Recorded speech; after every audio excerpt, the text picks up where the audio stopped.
morning. Good morning. And welcome to All Faiths Unitarian Congregation. My name is Carol Elrod, and I will be leading our service today. Here you will find a diverse and inclusive spiritual community where we welcome people with many beliefs. You can bring your whole self, your full identity, your questioning mind, and your expansive heart. At All Faiths, we have more than one way of experiencing the world and understanding the sacred. No matter who you are and wherever you are on your spiritual journey and whomever you love, you are truly welcome here. Anybody visiting for the first time today? Hi there. Glad to have you. We're glad you're with us today. If you would like to know more about All Faiths or membership, please see Fran Way after the service in our membership corner, and she's standing right there. It's right through the folding doors and to your right. Okay, you can look up our website online at allfaithsuu.org.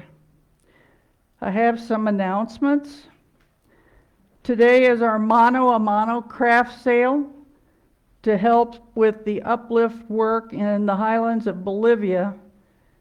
You can get many good things out there for holiday gifts.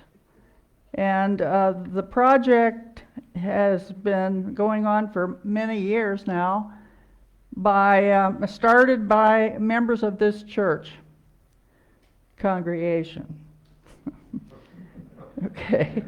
Tuesday at 1:30, the Climate Action Team is meeting on Zoom. Tuesday at 7 o'clock is the Lectio Divina on Zoom with the Rev CJ McGregor. Wednesday at 10 is the 10 o'clock Scholar, the Long Strange Trip on Zoom. Saturday, the Solos will meet for lunch at the Jungle Bird Tiki in Cape Coral. Sundays at 9:30, and you missed it when you came in at ready for 10:30, but anyway, is the News Talk with Richard Keelan, and it's right here in the sanctuary. Next Sunday, we will have the second collection for employee bonuses to reward our staff for their outstanding service. Make out your checks to All Faiths and write bonuses on the lower left corner. Now please rise in body or spirit as we sing together hymn number 361, Enter, Rejoice, and Come In. On your order of service, the words are on the back side of that.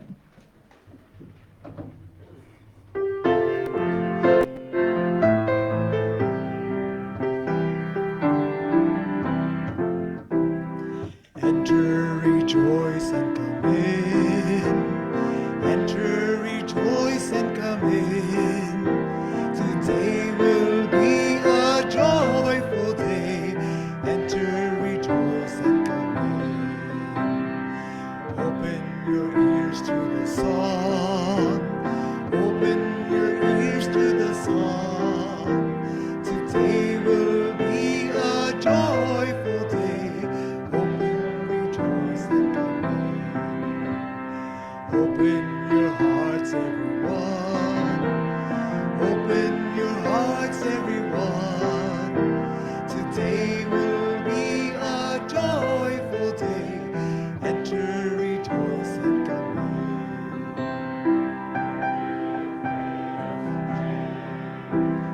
Don't be afraid of some change.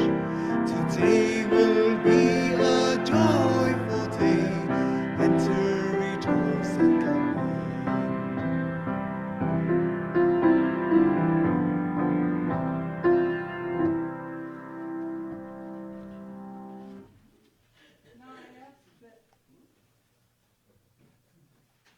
I ask that Marge DeGalbo come forward and light the menorah.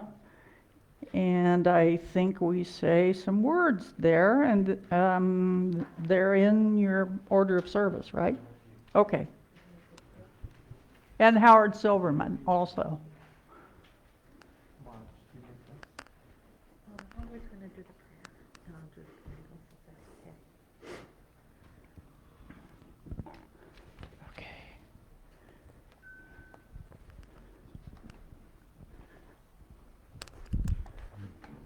Baruch atah Adonai, Eloheinu melech haolam, asher kiddushanu b'mitzvotav v'tzivanu lahadlik ner shel Chanukah.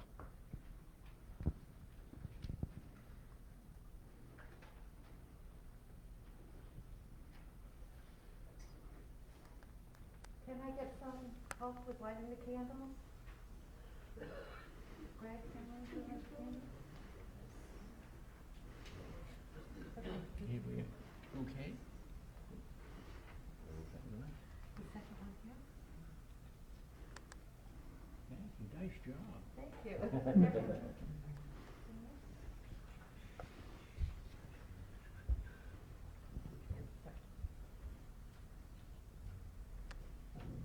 You got it.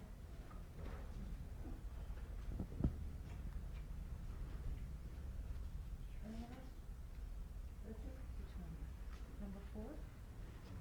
Tonight is the last night of Hanukkah? So we light the whole menorah tonight.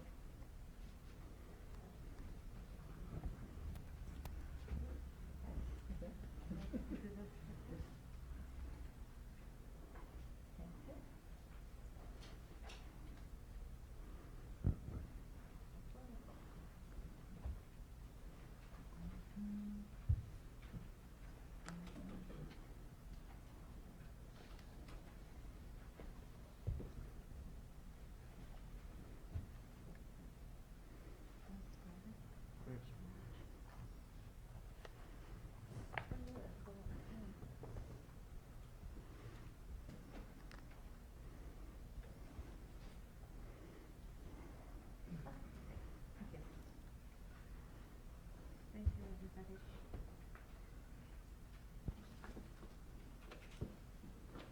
And we always give a little sweet treat when you light the candles.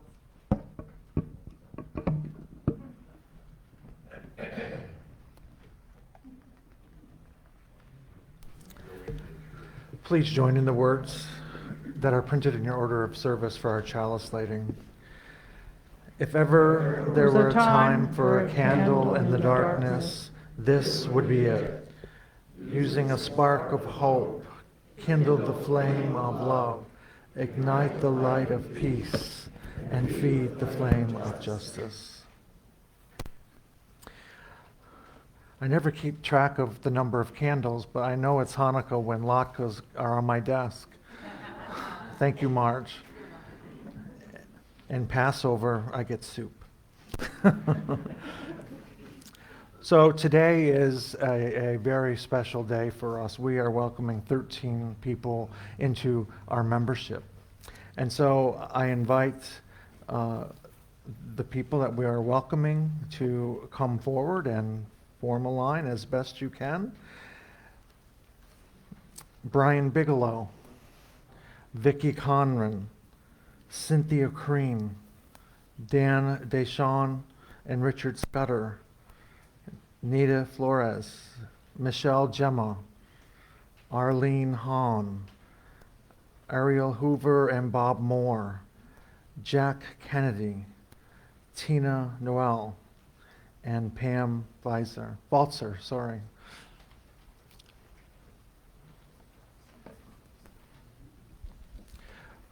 I need to get through. Thank you.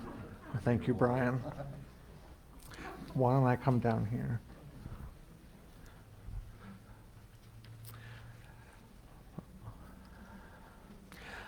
Today we welcome into our community new members who have chosen to make a commitment to this congregation. Those who are joining today are listed in your order of service. Some of them aren't here this morning, but will those present please briefly introduce yourselves? We already know you're joining because of the minister, so you don't have to say that. Tina Noel, friend of Janet Falk. Jack Kennedy, resident of West Hartford, Connecticut, and I'm a member of the Universalist Church of West Hartford. But I have a second home down here, and it's nice to have a second religious home as well. Bob Moore, and I'm lifelong UU, but I took a long detour, so it's nice to come back to a Unitarian congregation. Ariel Hoover, it's wonderful to be with people that care about the earth. Michelle Gemma, worship associate here via Massachusetts, and I just love the community. Thank you.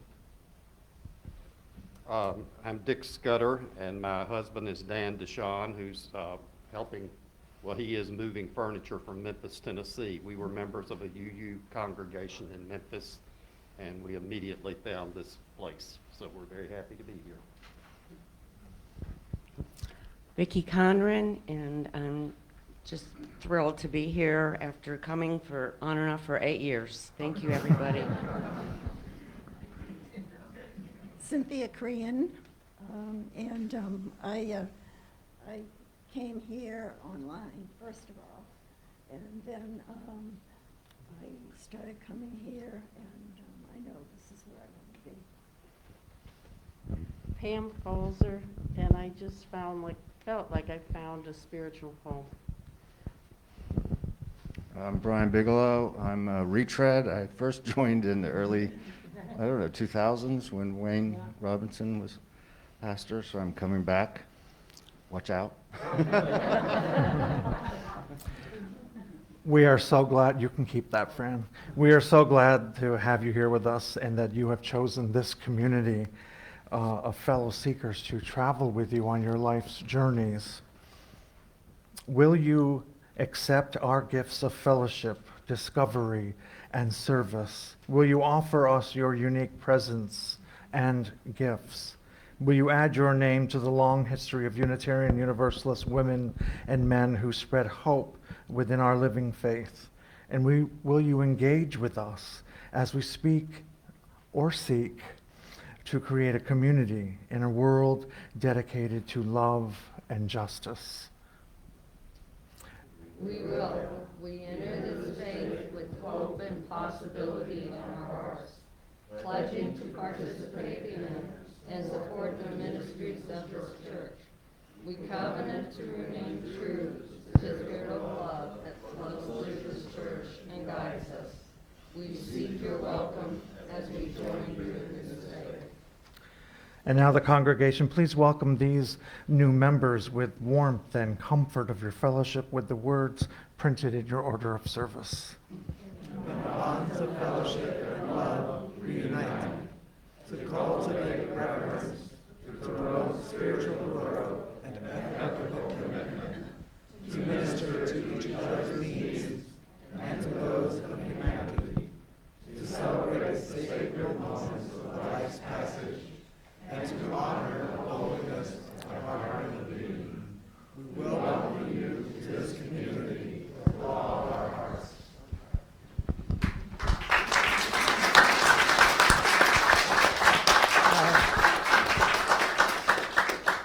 We are happy to honor you and offer you the right hand of fellowship. We accept each of you fully into our ranks Welcome. with all of the Welcome. responsibilities and rights of membership. Welcome. Dick, welcome. I will The ask right hand you, of fellowship. following the service, Vicky. to meet me in the fellowship corner so that you can sign the membership book. Cynthia, welcome. Pam, welcome. Welcome home.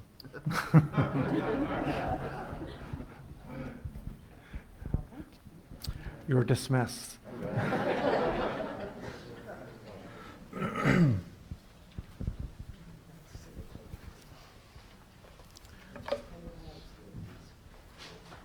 Thank you, Fran. Do you mind putting that? Do you mind putting that down? Each Sunday, we light candles of joy and sorrow for the joys and sorrows that we have felt and would like to share with the congregation. If you'd like to light a candle, please come forward, masked, and share your joy and sorrow. Actually, Carol, I need that back.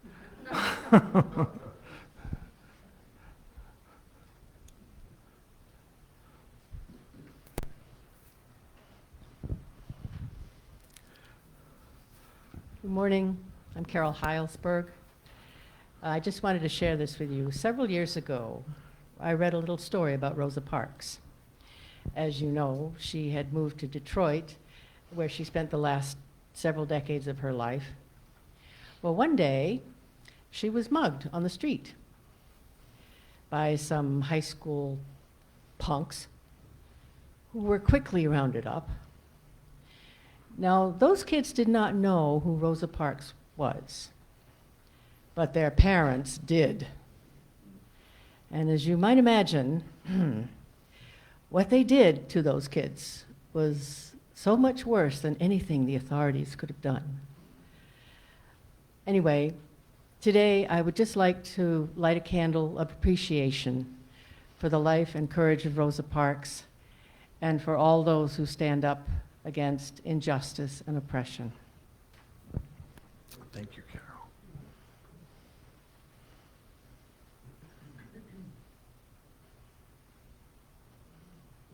Thank you. Hey, Vanessa. Good morning, everyone. It is always a joy to come to church, and it will be a good joy to listen to Reverend CJ do the message on my sorority sister. I am a member of Alpha Kappa Alpha sorority, and in 2000, Rosa Parks was inducted as an honorary member of Alpha Kappa Alpha. We are the first black sorority founded in Howard University, 1908. I better remember that. So I want to light a candle for that. Thank you. Thank you.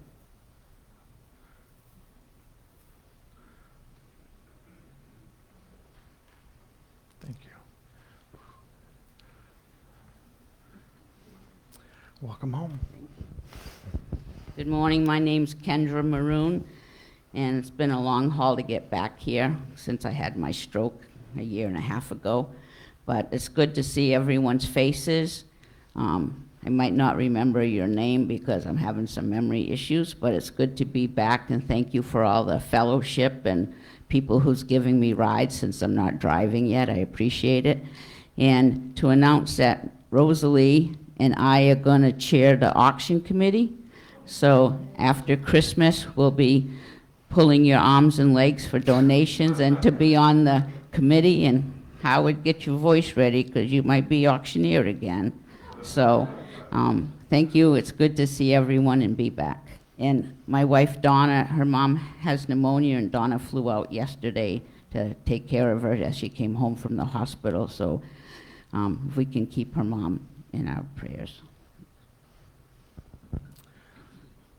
And I would add to that that you can keep your broken lamps and vacuum cleaners. Want those? No yard sales. Oh, careful. Good morning, everyone. We're insured. Yes, Oh, what's you'll that? be fine. We're insured, so you'll be fine. Okay, that's good to know. Yes. Let's not turn my joy into a sorrow quite so quickly, but yes. I currently work now for the Society of St. Vincent de Paul Cares. We do housing for the homeless. It's a job I've enjoyed. One of my duties as an admin person was we created a Christmas tree in our front foyer, and I'm putting on a Christmas ornament with a handwritten name of every one per ornament of each of the homeless people that we've housed this year. I bought a thing of 120 ornaments, and I'm happy to report I've used every single one to fill our tree. So it's been a cool job, and so I just wanted to light a candle in joy for all of those who have a home for the holidays, and one in remembrance for those who do not yet have one. Thank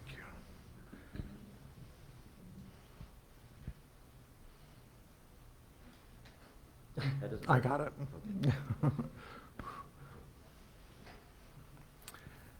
I'd like to light a candle for the McDougall family, Nicole McDougall and Jennifer McDougall, and their children.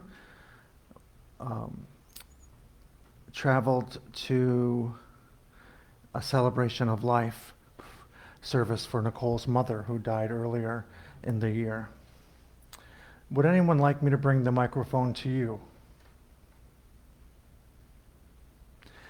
I light this final candle for the joys and sorrows that remain silent and in our hearts. Let us join in a few moments of silence.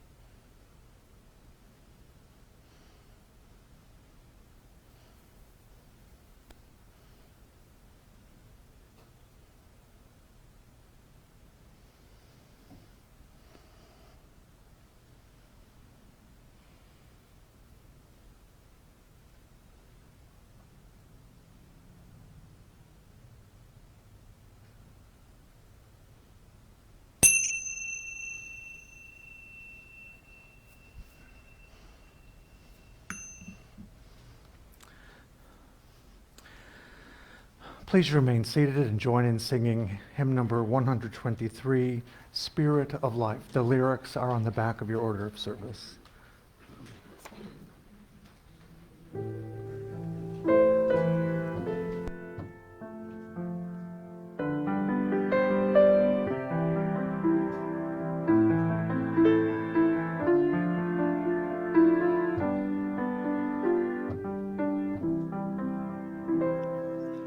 Spirit of life, come unto me. Sing in my heart all the stirrings of compassion. Blow in the wind, rise in the sea. Move in the hand, giving life the shape of justice. Roots hold me close, wings set me free. Spirit of life, come to me, come to me.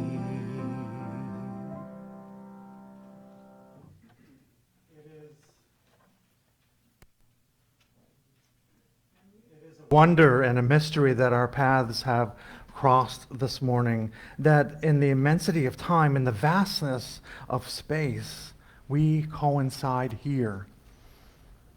I'm in awe all the ways in which our lives intersect and intertwine, and the beauty we create when we gather. And may our coming together this morning make us more compassionate, more just, more caring, and more loving. And may our hearts and minds be open. Let us worship. Let us marvel at the miracle of being here in this congregation right now. And let us marvel at the mystery that has brought us together. It is good to be together.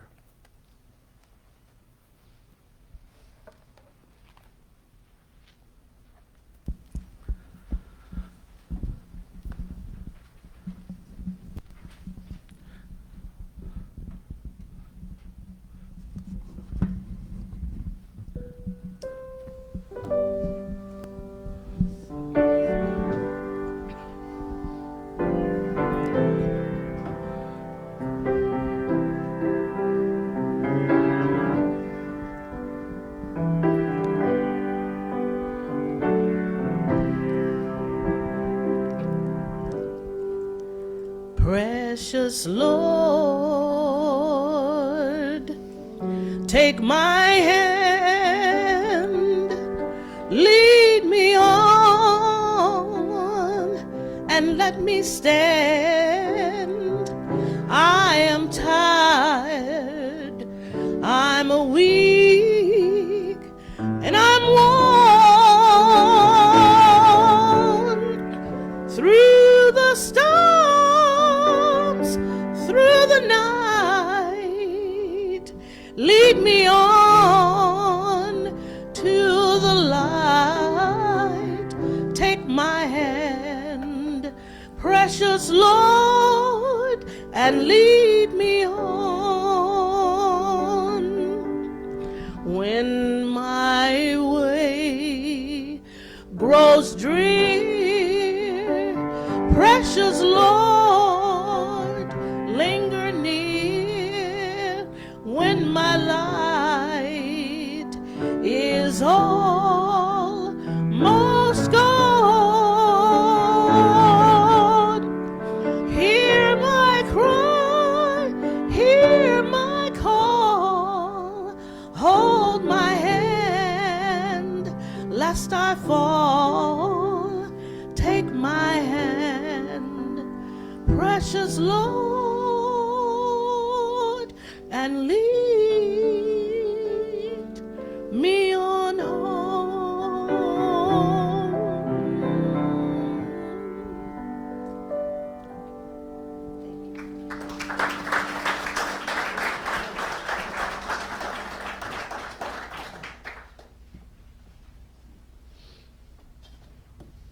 Darlene, that was wonderful.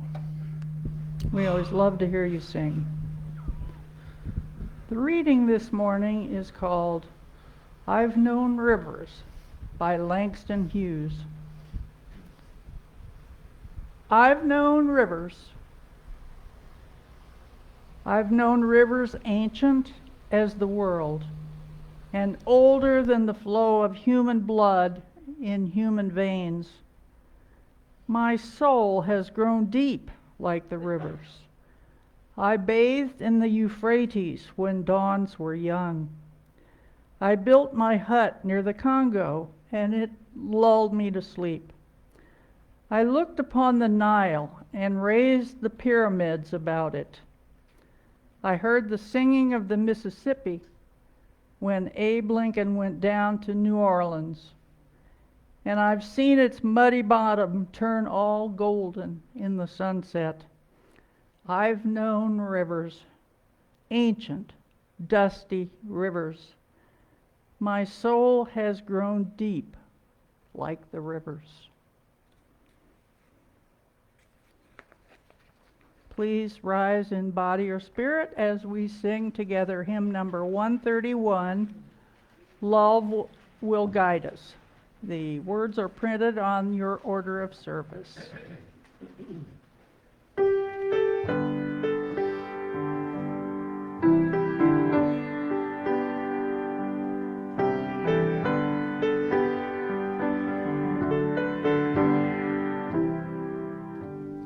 Love will guide us, peace has tried us, hope inside us will lead the way on the road from greed to giving. Love will guide us through hard nights. If you cannot sing like angels, if you cannot speak before thousands, you can give from deep within you. Love can paint the world with your love. Love will guide us, peace has tried us, hope inside us will lead the way on the road from greed to giving. Love will guide us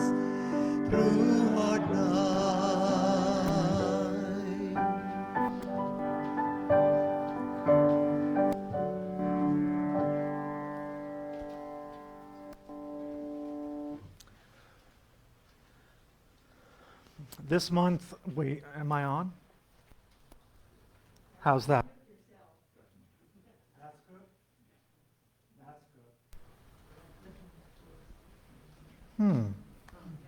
That's good. That's good. That's weird. Okay.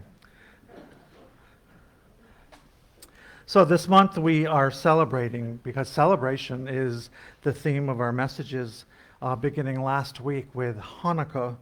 And we celebrate the winter solstice and Christmas Eve very soon. And researching December celebrations, I discovered that Rosa Parks is honored and celebrated the first week of each December, most of the time.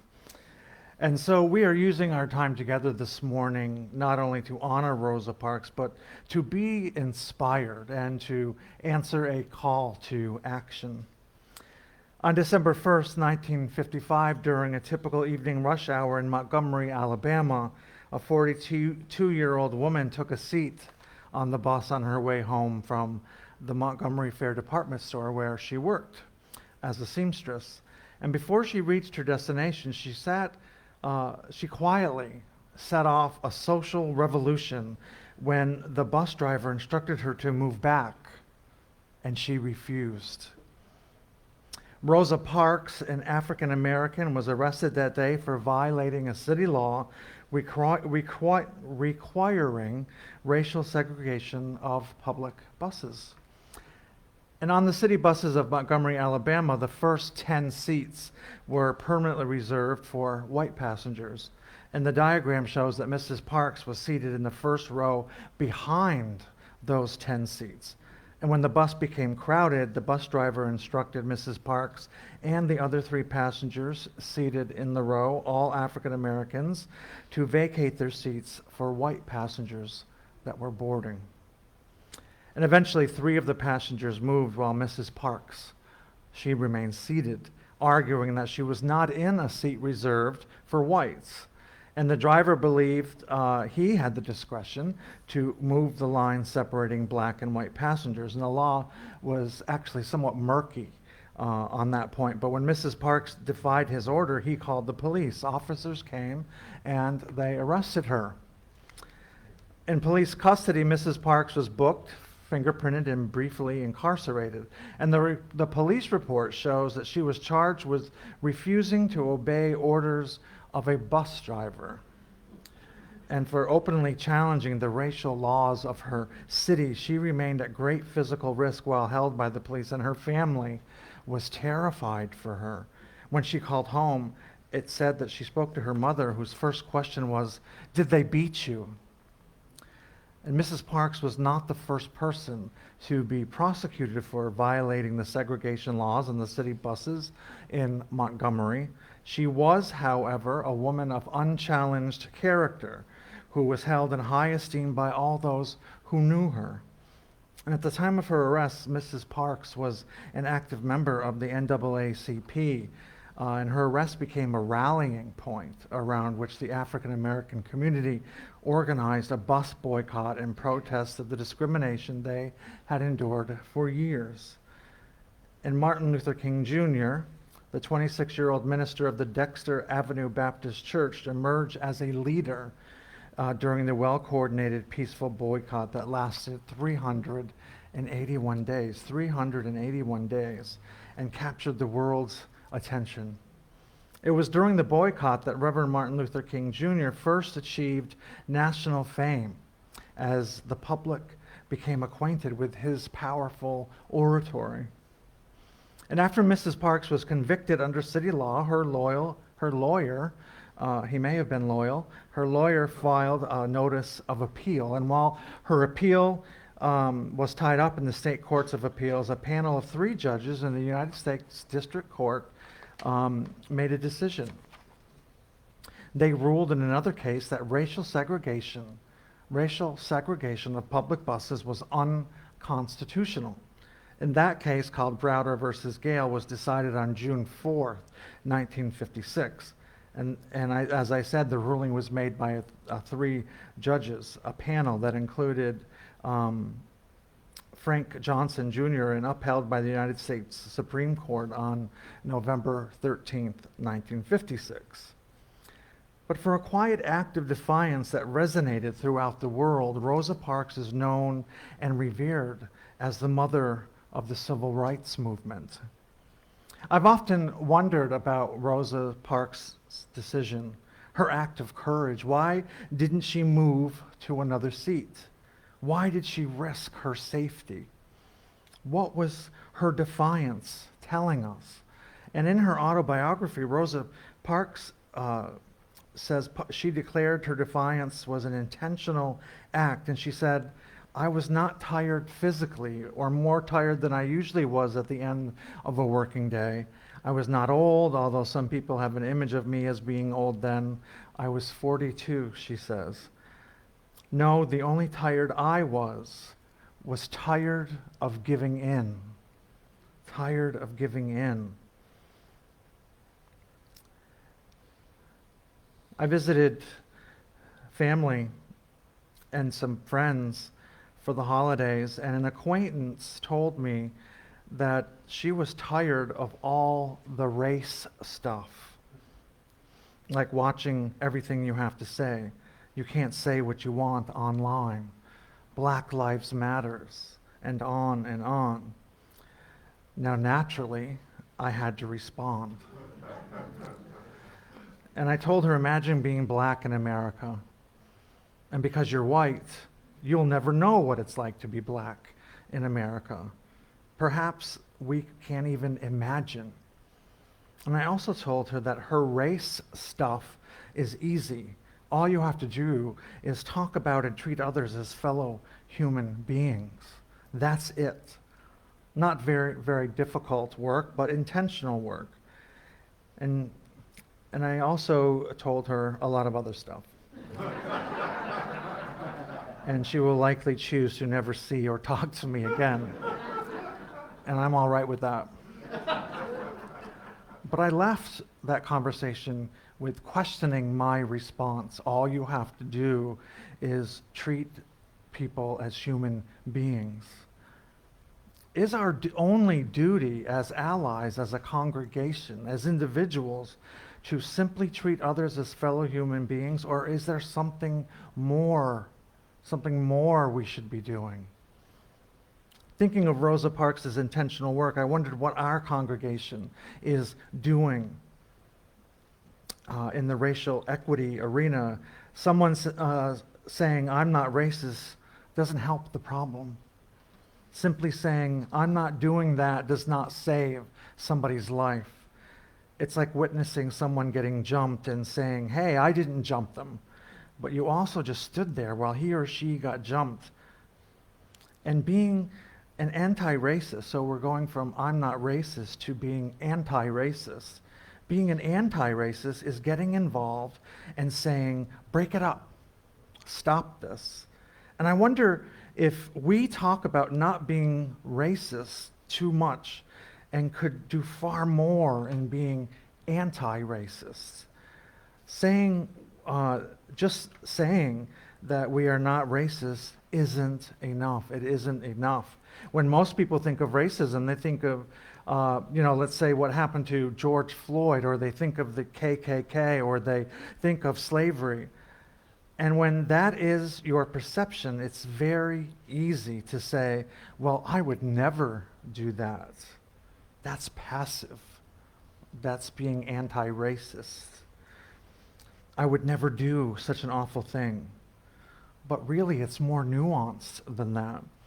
Subtle acts of racism can often be just as hurtful as the larger ones, whether it be allowing a relative's offensive comment to go unchecked, which I did not, or laughing at a racially insensitive joke, or clutching your purse a little tighter when a person of color approaches on the sidewalk. These seemingly small manifestations of racism contribute to keeping systematic racism in place. Action, moving from the passive to active. Action is the key difference between being not racist and being anti-racist. I recently read an interview with author Jason Reynolds, who used a baseball analogy to explain the difference between not being racist and anti-racist. He said, if you think about baseball, to be not racist is going for a bunt. People know what a bunt is? You just you hold your bat and you just gently hit the ball. And you hold the bat out, you hope the ball hits the bat. You're not expecting to hit the ball very hard. You just want to get the ball to connect with the bat so that you can attempt to make a play, a bunt. And he said to be anti-racist is to swing the bat as hard as you can and go for the home run, to put it in the extra effort, to shoot for the stars and actually swing the bat, to risk the strike. You risk the strike, but you swing that bat as hard as you can every single time because you understand that that's the way you win games.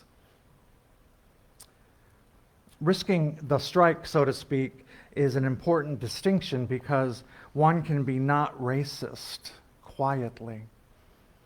Anti-racism, on the other hand, often involves sacrifice. It can mean getting into confrontations with friends or loved ones or a community even, and it can mean initiating a lot of uncomfortable conversations. But hey, I live in awkwardness. I don't mind uncomfortable conversations.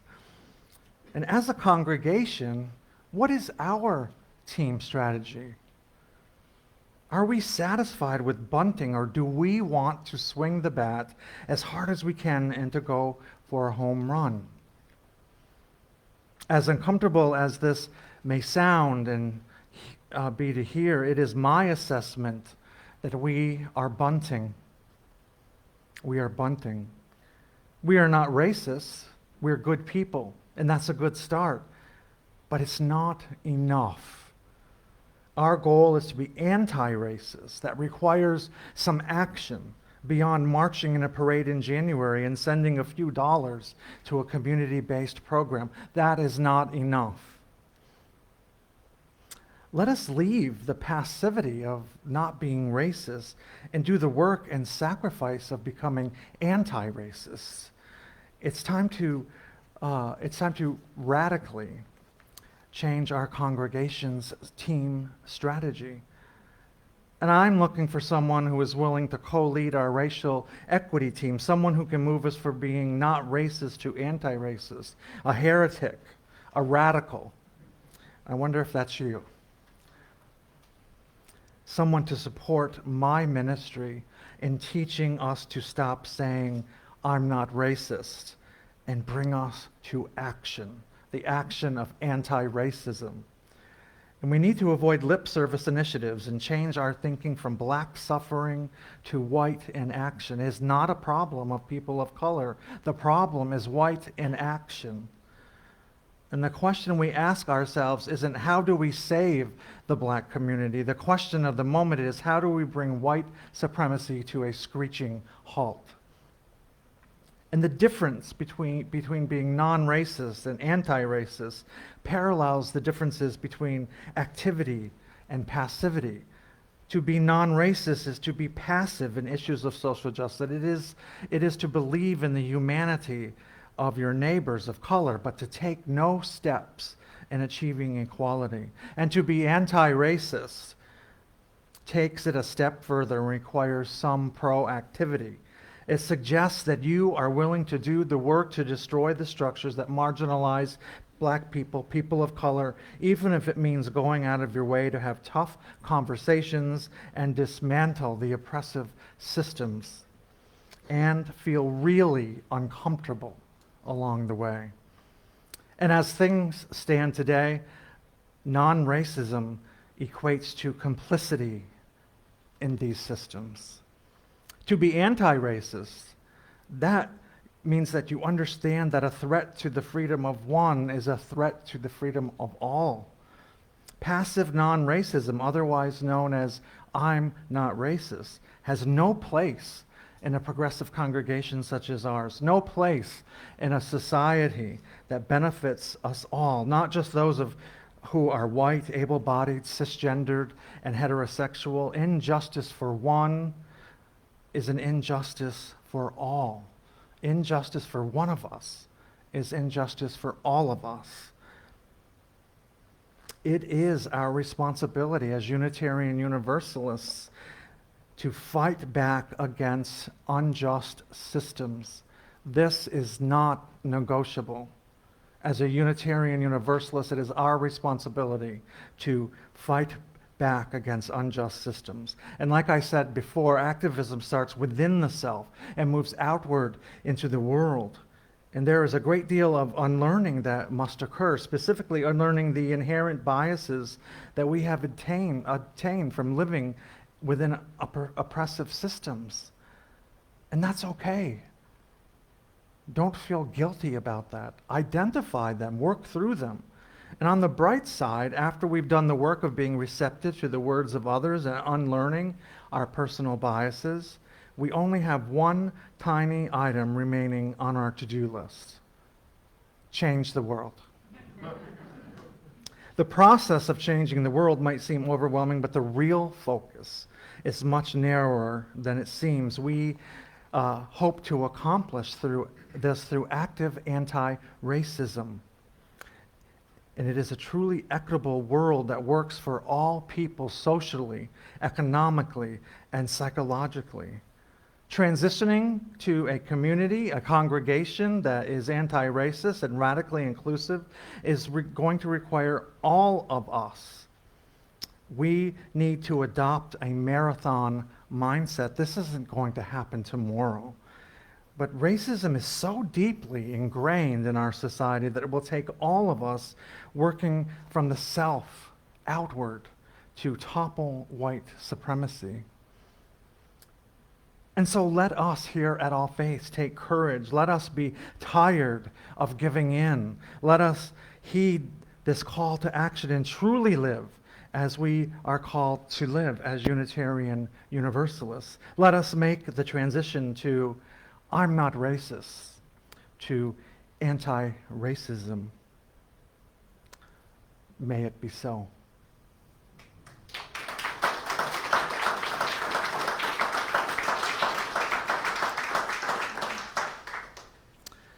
I don't have a joke today. Sorry, I'll make up for it. I'll wear a funny hat and tell a joke next week. But I'd like to thank all of you for your generosity. Your generosity allows us to have a wonderful staff, a new music director, Regina, who's the hub of everything, the queen of All Faiths. But most importantly, it allows us to promote justice, equity, and compassion in our communities and in the world. And if you're at home watching us online, you can make a donation by using the information below this message. The morning offering will now be given and received.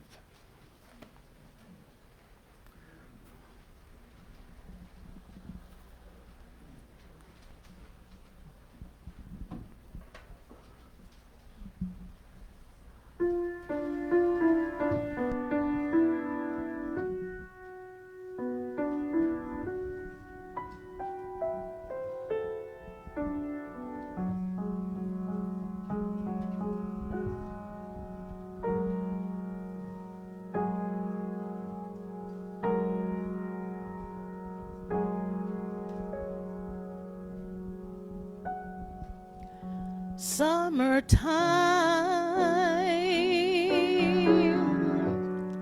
and the living is easy. Fish are jumping, and the cotton is high. Your daddy's rich, and your mama, she's sure enough good looking. So hush, little baby, don't you cry.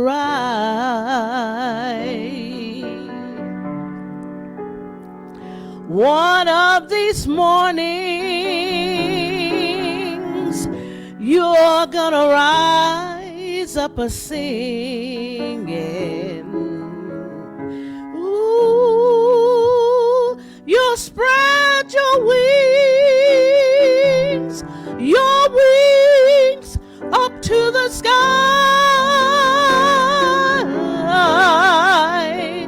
But until that morning, there ain't nothing gonna harm you. With mommy and daddy standing by.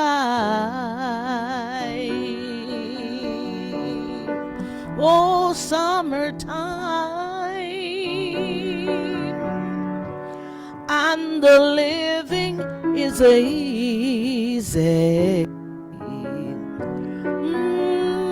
Fish are jumping, and the cotton is high.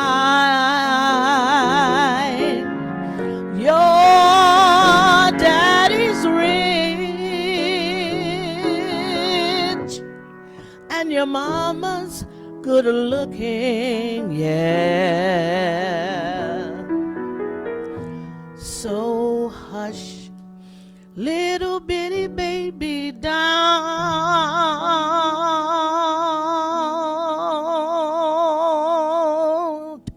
you cry.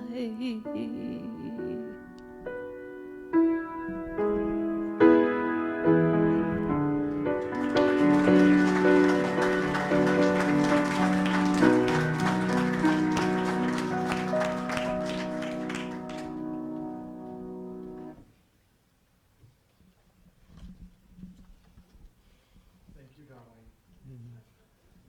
You always bring us to church. Someday I'm going to make it to your church. But it's one of your churches.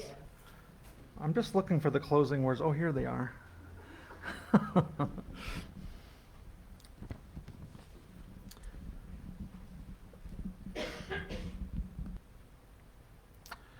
May we leave this sanctuary this morning feeling changed. May the promises you have made to yourself about who you want to be feel closer to the reality of who you are right now.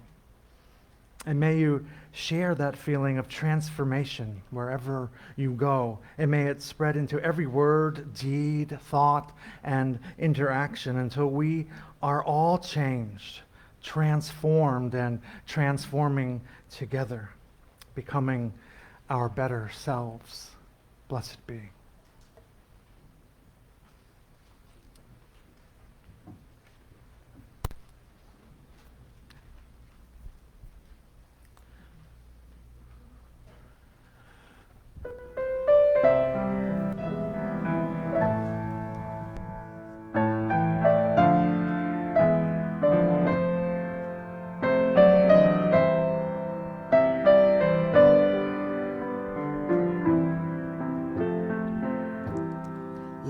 Every voice and sing till earth and heaven ring with the harmonies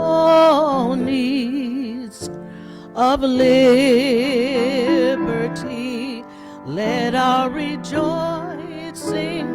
rise high as the listening skies.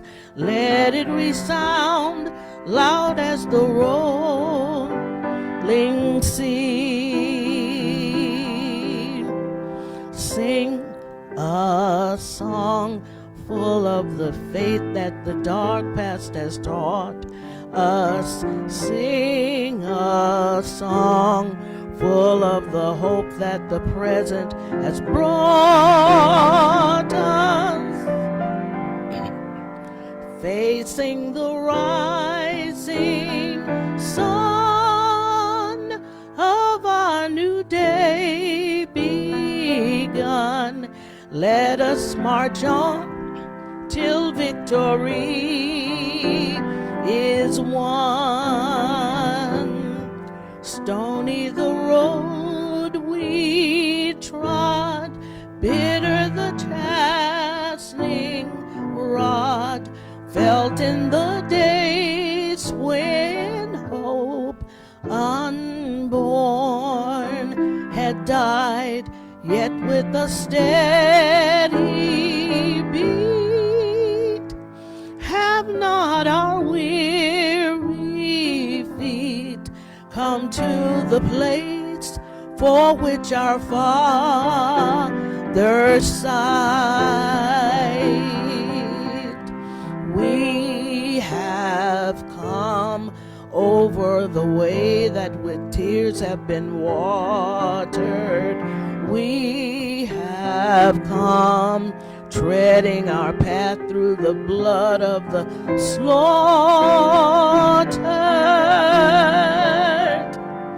out from the gloomy past, till now we stand at last where the white beam of our bright star is cast.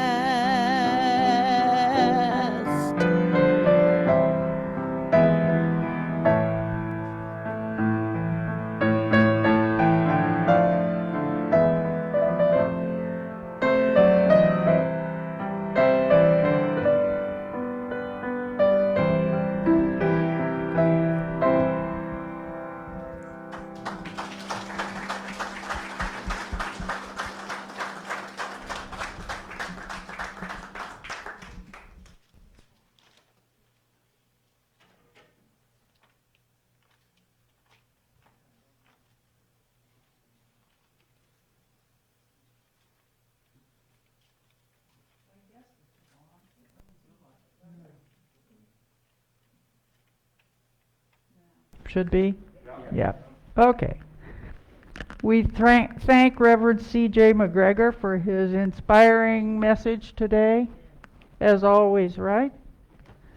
Carlos Garcia and Darlene for the music. Regina Kilmartin on camera. Ed Elrod back there on sound. Joe Gayton, our sexton, and our friendly greeters. It's good to be connected and to stay together in whatever way that we can. We have a good crowd today. It's really wonderful. We don't extinguish the menorah, but the words are worth saying, so we're going to read them anyway. Let us say the words, although we don't extinguish. Let there remain these words. Not the light of truth, the warmth of community, or the fire of commitment. These we carry in our hearts and out into the world. Go now in peace.